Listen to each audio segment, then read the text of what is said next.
Alright, I'm back with another Destiny video, and you may have noticed that there is not a ton of stuff going on in Destiny right now. We are kind of just in this dead time between the end of the Battlegrounds quest and the beginning of Guardian Games. Not that Guardian Games is going to be anything terribly monumental, but it's something, and there might be some story components to it in addition to some random things like grinding out the exotic catalysts for heir apparent and things like that. So that will at least be content compared to now, which there's kind of just nothing. We always run into sections like this during seasons once kind of the bulk of things wrap up, so that's no surprise. But today I kind of wanted to talk about next season. It's a bit early, I realize that. It's just over a month, I think, until, or just under a month until the next season comes in the middle of May. According to when the season pass ends, and as such, Bungie will probably start revealing things in the next couple of weeks here.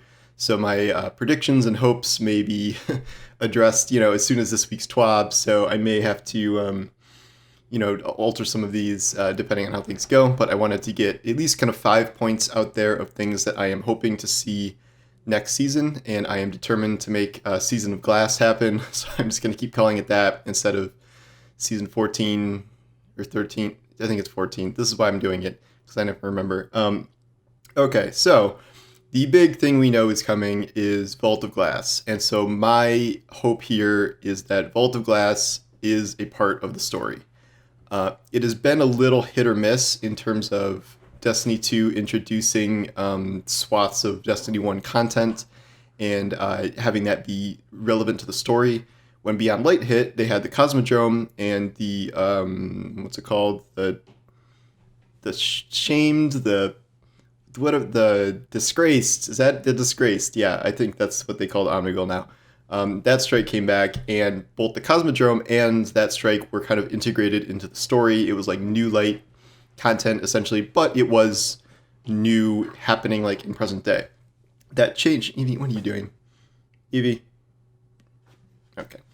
That changed when they introduced the Devil's Lair and Fallen Saber Strikes this season, where they came back with all the original voice lines, and there was no story reason for them to appear. It was just like, we need 2 strikes. Let's bring back the ones from Destiny 1, and they didn't integrate them into the story.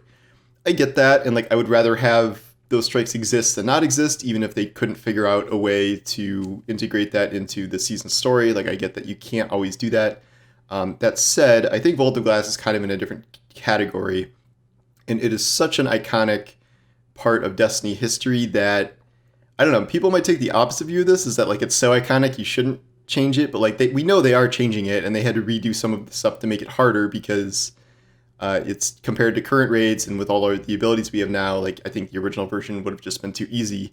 And so I'm hoping that it is also a new part of the story, and I kind of I'm guessing that it will be, because I have a feeling that this season will be based around the Vex mainly. It's been a while since we've had a Vex-focused season, and I don't really know how you bring the Vault of Glass back and not have a Vex-focused season. And to me, it would just be very weird if it came back and was not integrated into the story at all. I would love for them to concoct some sort of reason of some way we have to go back to the Vault of Glass and extract X object or weapon in order to fight Savathûn.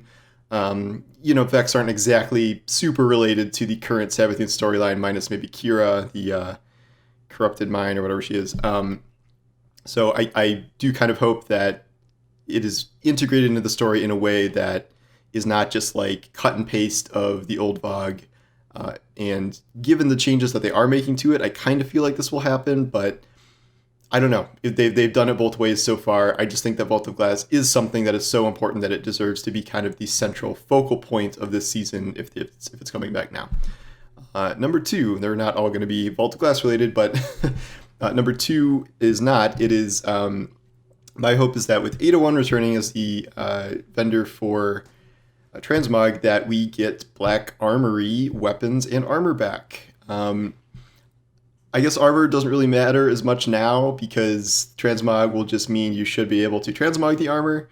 But some activity that gives high stat Black Armory armor would be fine.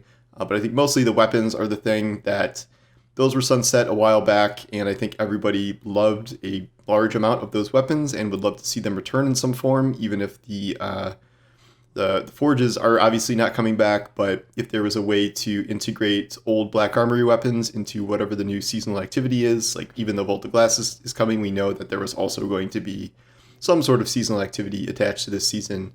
And I'm wondering if you could tie Ada-1 into whatever the story is for that, and have her, give us Black Armory weapons, either hopefully with kind of new perks. And like, I know, I think they should keep the perks that made some of those god rolls that everybody liked, and like, the iconic Kill Clip, Rampage, Kindled Orchid, things like that. But I think there's also opportunity to put some of the new perks on those old Black Armory weapons.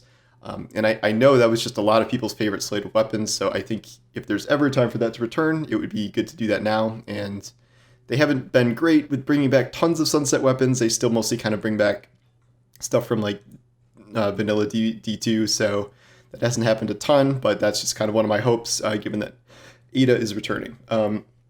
Speaking of Ada, sorry, I'm petting Evie to the side here. You can't see it, but she's loving these head scratches here. Similar to Ada, I think I wrote a whole article about this at one point, but I am really hoping that we know that the currency for Transmog is not Bright Dust specifically. I am hoping that it is not going to be some sort of time-gated currency that we can only grind out a certain amount of per week, or else we have to pay for it using Bungie's real-life money system, which we know also exists. And I think it's going to be enough work to theoretically grind out whatever you're going to need to transmog like a bazillion different sets of armor. And I don't really like the idea that it could be potentially time-gated. Someone mentioned to me that they could tie, since seasonal challenges are a thing now, they could tie like a set amount of transmog currency to seasonal challenges every week. And while I'm okay with that, like to a certain extent, I would not want that to be the only source of it, because that by definition would make it time gated, and there would be a limited amount you could get, and essentially that would make it Bright Dust. Like, it might not be called Bright Dust, but it would just be Bright Dust called something else. And I think if there was any way to screw up Transmog, it would be introducing a limit like that. I think Destiny needs like long-term, smaller grinds that people can just kind of do whenever they feel like it. Like right now, like the past 3 weeks would have been a perfect time to just chill and grind out, a couple sets of transmog that you wanted based on whatever these, I would assume, not terribly complicated quests are to get it. But if there's a weekly limit and you have to do X thing every single week to get your max cap of transmog currency, that is going to suck, and I am not going to like that, and I don't think most people will like that either. I already think there's going to be enough of motivation for people to take shortcuts and purchase transmog if they want to. If they don't want to, do long, probably pretty grindy, boring quests to get transmog currency. So I don't think they need that extra push of like, you can transmog like 3 pieces of armor a week or something like, something like that. When there are so many sets to get through, like if everything is going to be available for transmog. So I'm just hoping they avoid that. One of my hopes for next season is Bungie's been great with the secret exotic quests that we had Presage, so I'm not expecting something like that. I would like to see the return of a community puzzle quest. I think it's been a while since we've had one of those in any meaningful capacity. I know everyone's not on the same page with this, but I really enjoyed Corridors of Time. That was probably one of my favorite things in Destiny as a community that they've done.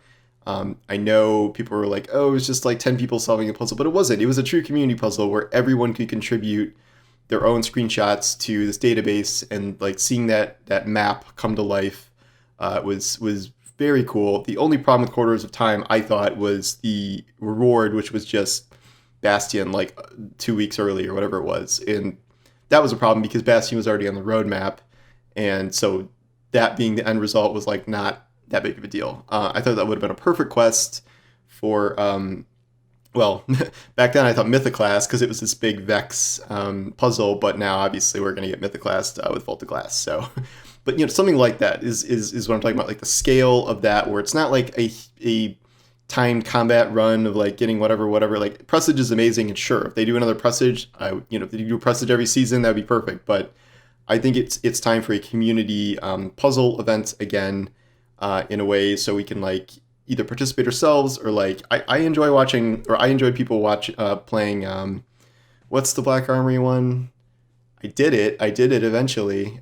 You know what I'm talking about. Whatever. The one that opened up the final vault or whatever, and it took like a million years and was bugged. But like seeing people figure that out, I enjoy that. I think they're better like corridors of time when it's more people can participate. But I think it's about time for something like that, and I'd love to see that. My final point here is just one new PvP map. Just one. The last time we got PvP maps was Shadowkeep, and if they are going to wait all the way to the next expansion to give us more PvP maps, that's going to be a long time. I think if they did 3 strikes in a single season last season, they can do 1 PvP map, even if it's a reprise Destiny 1 PvP map, maybe one from Venus if we're doing, I don't remember the name of the Venus maps from D1, but if that's the theme of the season, like do that. I mean, in a perfect world, more than 1 PvP map, and hey, maybe a Gambit map too, while we're at it, but don't ask for the moon here. But I do not think it is unreasonable to be asking for some PvP maps at this point. I don't know if we'll get more strikes and things like that, but at a certain point, it is goofy that it's going to be something like 2 years between PvP maps. Like, that is not how you sustain a healthy mode. Plus, they removed like 12 PvP maps, period, when they did sunsetting, and they have not. Well, they're starting to replace the strikes they lost. I think we've got 4 new strikes since they sunset them, but we have no PvP maps to replace the ones they've lost. So I think they could bring a couple of those other ones back. I don't think all of those needed to go away, but they also need to make some new maps. So that is even as a not like super PvP player, that is still something I think they need to do. Pretty straightforward there, but I could probably think of 5 more of these, and I may do that as time goes on, and if we get more information where I can kind of bang off that. But those are my hopes for Season of Glass for now. It's called Season of Glass. Tell your friends. That's what we're calling it until Bungie says otherwise.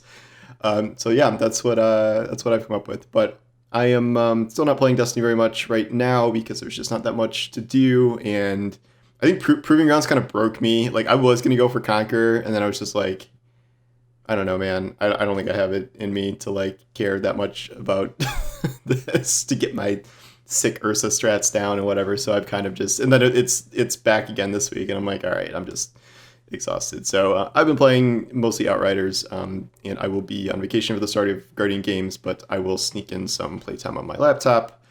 Maybe when my wife's sleeping, so she won't get mad that I'm playing Destiny on vacation, because I already have to write on vacation.